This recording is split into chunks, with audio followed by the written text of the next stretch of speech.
Ma'asyiral muslimin, usikum wa nafsi bitaqwallah faqad fazal muttaqun. Sungguhnya di antara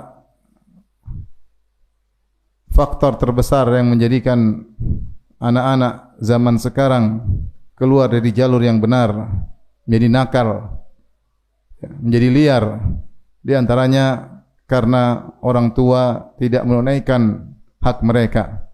Orang tua lalai dari memberi pendidikan kepada mereka.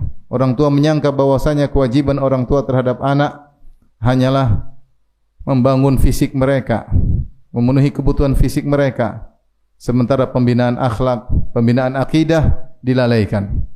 Oleh karena Ibnu Qayyim rahimahullahu taala berkata, "Fa inna aktsaral auladi innama jaa fasaduhum min qibali abaihim wa ihmalihim lahum." Sungguhnya kebanyakan anak-anak rusaknya mereka hanyalah diakibatkan dari bapak-bapak mereka yang lalai dari mendidik mereka. Oleh karena ini peringatan bagi kita semua sebagai ayah untuk menunaikan hak anak-anak kita. Ketahuilah bahwasanya hak anak kita untuk kita didik sangatlah besar. Makanya Nabi SAW dalam satu hadis mengatakan, wa inna liwaladika alaika haqqan. Sungguhnya wajib bagimu, yaitu anakmu punya hak yang harus kau tunaikan. Bahkan sebagian ulama mengatakan di antara hak anak-anak, bahkan sebelum anak-anak tersebut ada, yaitu di antara hak anak-anak seorang lelaki harus mencari istri yang solehah, menyiapkan seorang ibu yang bisa mendidik anaknya. Bayangkan sang anak belum ada dalam permukaan bumi ini, sang ayah sudah disuruh untuk mencari istri yang solehah, pasangan yang solehah yang bisa mendidik anaknya. Jadi ini menunjukkan tentang agungnya hak anak. Selain itu, ya, Nabi SAW juga mengingatkan bahwasanya pengaruh orang tua begitu besar kepada anak-anak. Kata Nabi SAW, kullu mauludin yuladu alal fitrah. Seluruh anak dilahirkan di atas fitrah, itu cenderung kepada Islam, cenderung kepada tauhid, condong kepada kebaikan. Akan tapi abawahu yuhawidanihi au yumajjisanihi au yunassiranihi. Tapi kedua orang tuanya lah yang kemudian merubahnya menjadi Yahudi, atau merubahnya menjadi Nasrani, atau merubahnya menjadi Majusi. Ma'asyiral muslimin, oleh karenanya Islam memberikan contoh kepada kita bagaimana cara mendidik anak-anak dengan cara yang terbaik.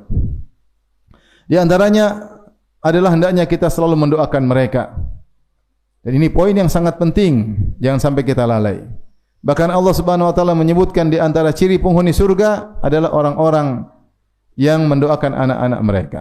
Ketika Allah menyebutkan tentang ciri-ciri ibadur rahman, hamba-hamba pilihan, para penghuni surga yang Allah katakan ulaika yujzaunal ghurfata bima sabaru.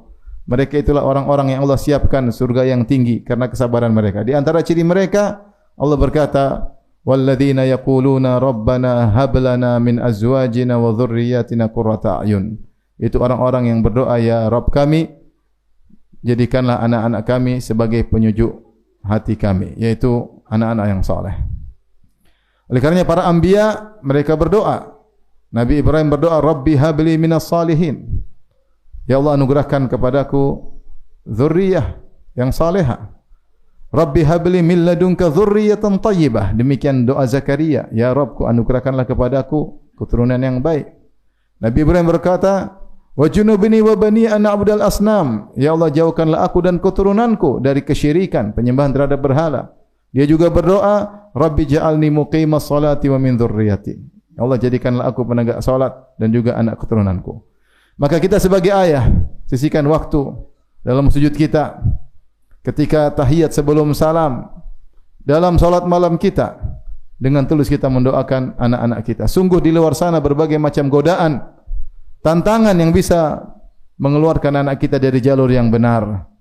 Maka tiada daya dan upaya dari kita kecuali berdoa kepada Allah Subhanahu wa taala. Kemudian di antara cara agar bisa punya anak-anak yang saleh, selain memilih calon ibu yang salehah, ketika berhubungan hendaknya kita berdoa kepada Allah Subhanahu wa taala dengan berdoa bismillah, Allahumma jannibna syaitan wa jannibi syaitana ma razaqtana. Ya Allah, dengan menyebut namamu bismillah, jauhkanlah kami dari syaitan dan jauhkanlah syaitan dari anak keturunan kami.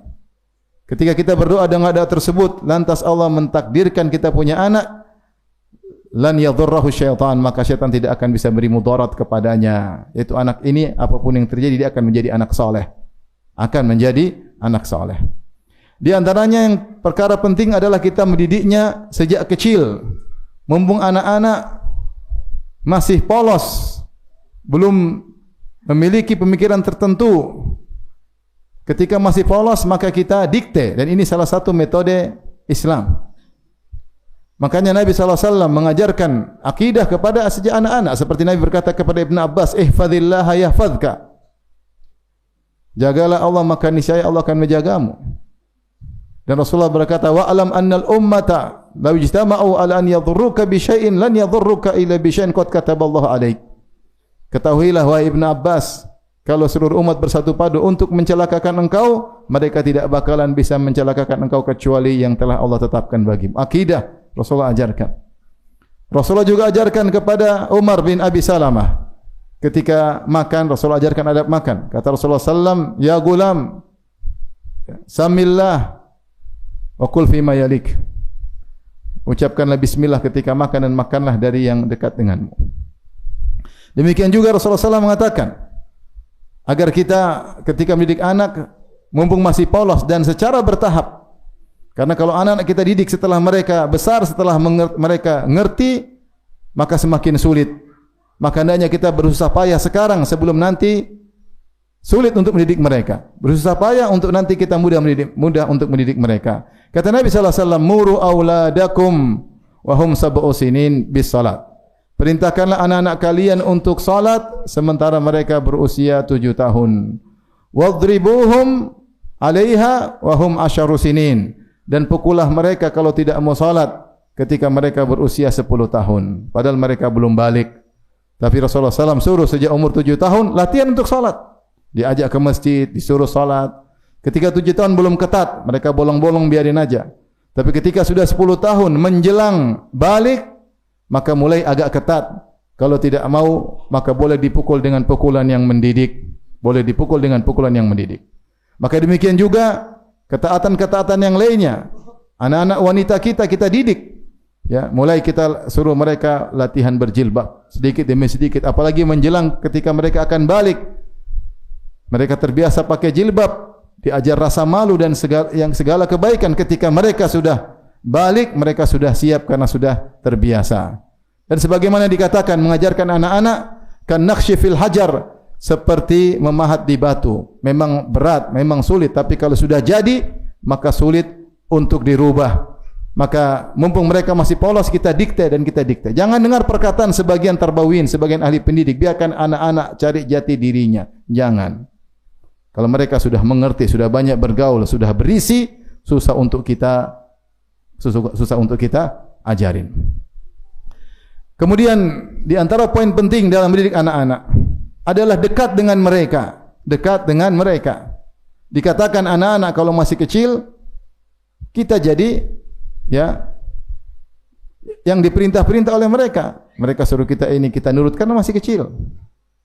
Ketika mereka sudah mulai besar, kita yang balik perintah mereka, diajari mengerjakan tugas ini, tugas ini, tugas itu.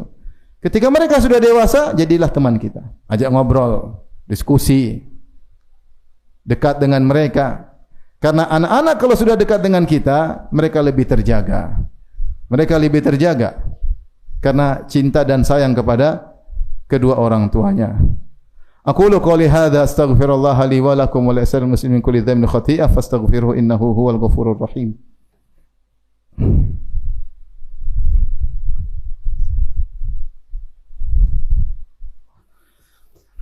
Alhamdulillahi ala ihsanihi wa syukru lahu ala taufiqihi wa amtinanihi wa asyhadu an la ilaha illallah wahdahu la syarika lahu ta'ziman li sya'nihi wa asyhadu anna Muhammadan abduhu wa rasuluhu da'ila ridwanihi. Allahumma salli alaihi wa ala alihi wa ashabihi wa ikhwanihi.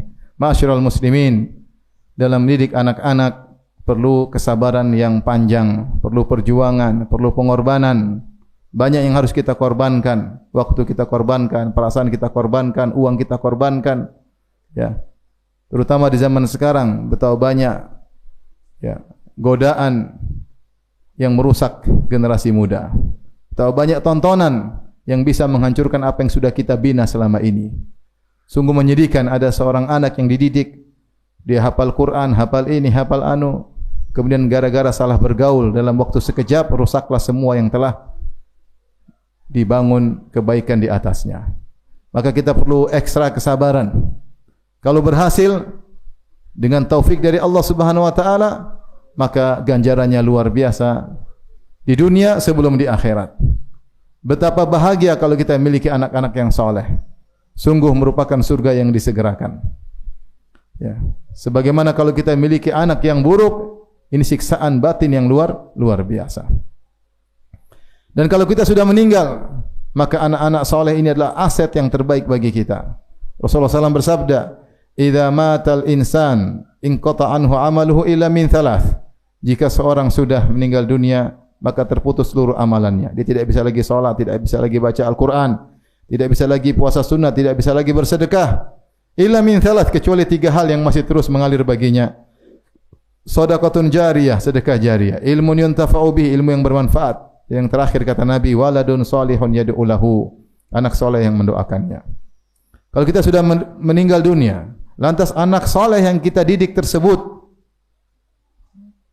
senantiasa mendoakan kita, maka pahala terus mengalir kepada kita sementara kita sudah dikubur. Derajat semakin dinaikkan sementara kita tidak beramal apa-apa.